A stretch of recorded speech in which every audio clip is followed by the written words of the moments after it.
All right, after being gone for a week, we have cruise news to get caught up on. We have had a few stories I want to go over. We've got some Carnival stories, we got a Royal Caribbean story, and we have a possible change for Alaska cruises. And we're going to get into all of it right after this.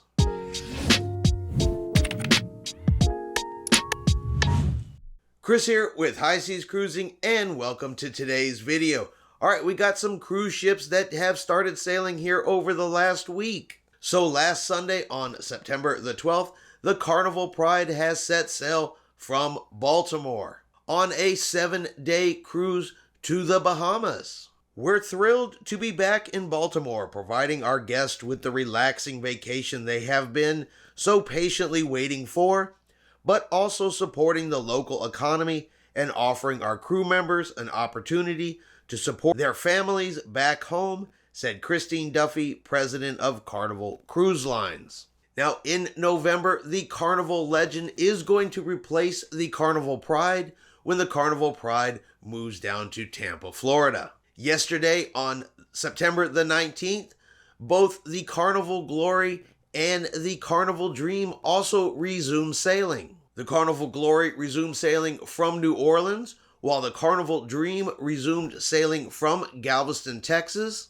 doing 6 and 8 night sailings to the Eastern Caribbean and to the Bahamas. Royal Caribbean has announced that their brand new Oasis class ship, Wonder of the Seas, is going to be coming to the United States. She was originally scheduled to sail from China and Asia on year-round voyages, but instead is going to be coming to Fort Lauderdale on March the 4th, 2022, before heading over to Europe to sail the summer season. The momentum taking off across bookings and our returning ships in the US and Europe is significant. With half of our fleet sailing again, we are encouraged by what we're seeing. These regions are in the position to welcome a brand new, innovative ship like Wonder of the Seas, said Michael Bailey, president and CEO of Royal Caribbean International. Wonder will shine bright as the world's newest wonder in the Caribbean and the Mediterranean. And what's in store is the ultimate vacation experience that highlights the very best of Royal Caribbean, reimagines renowned favorites, and introduces new adventures every guest, no matter their age, can enjoy. And finally, a possibility of a big change affecting Alaska cruises. So, Senator Lisa Murkowski from Alaska plans to introduce legislation to permanently allow cruise ships to sail Alaskan cruises without a foreign port stop. Now, this would exempt Alaska cruises from the 1886 Passenger Vessel Services Act, which requires foreign flagged vessels to make at least one foreign port stop when departing and returning to the United States. While the Passenger Vessel Services Act is well intentioned to protect American jobs and businesses, it has the unintended consequence of putting Alaska businesses at the mercy of the Canadian government, Murkowski said during a speech in Haines this week. It nearly wiped out Southeast Alaskan economies as we saw businesses after businesses ready to welcome visitors, but unable to because Canadians would not respond to our requests to allow foreign stops at their ports to meet the requirements of the PVSA.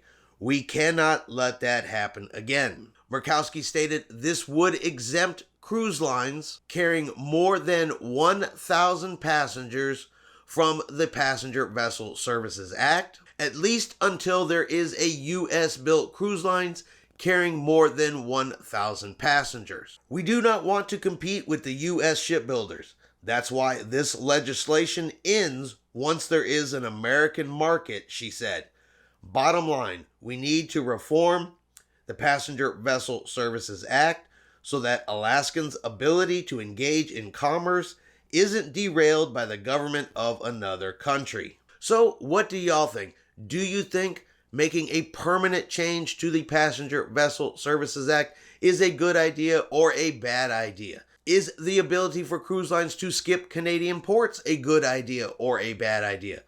Honestly, I'm okay with the cruise lines having the option to skip Canadian ports, but I would really truly hope that that is not something they would want to do if they had the ability to stop there. When we take our Alaskan cruise, I really like the opportunity of being able to stop in Canada, seeing someplace new, visiting a different country. So I'm really hoping this is not something that the cruise lines would latch onto and decide to start skipping all Canadian ports. And honestly, I don't think that they would. I think there is an economic benefit to both the cruise lines and to Canada to stop there. I think cruise passengers are going to want to stop there, and that this should be nothing more than a change that if we have a situation where we are in right now, where cruise ships cannot stop in Canada, that they would still have the ability to sail to Alaska, because so much of Alaska's economy, especially along the coastline there, is dependent on the cruise ships showing up with the passengers and money being spent in those areas. And we know how much cruise passengers love the Alaska cruises, and to not be able to go on an Alaska cruise based on a law that was written in 1886. So I understand what she's doing. I can agree with what she's doing.